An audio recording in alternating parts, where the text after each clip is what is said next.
መቆም አቅቷል። ድንገትም ወደ አማራጭ አልባው የሞት መንገድ ወደክ። ነገር ግን ስላንተ የሚቆሙ ቅን ሰዎች ብቅ ይሉና ይታደጓል።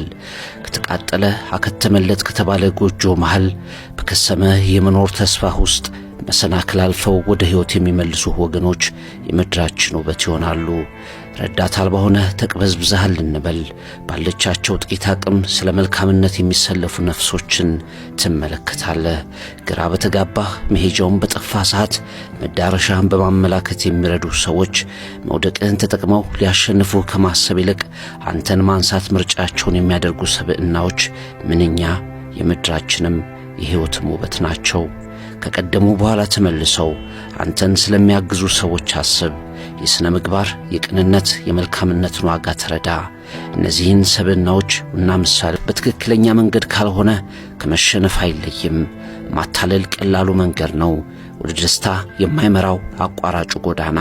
በጨዋነት በታማኝነት ደስም ያሰኛል። ብትሸነፍም በትክክል እስከ ተሸነፍክ ድረስ አትጸጸትም።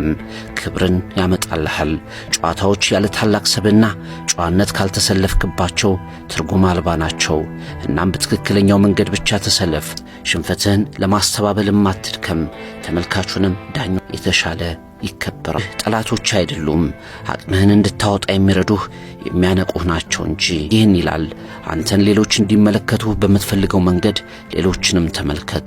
ሽንፈቶችህን፣ ድልህን፣ ስኬትህን፣ ውድቀትህን የምታይበት መንገድ ከስሜታዊነት ይራቅ። ስትሸነፍ ሁሌም ሌላ ድል እንዳለ አስብ። ስታሸንፍ ድልህን ሌሎችን ለማሸማቀቅ አትጠቀምበት።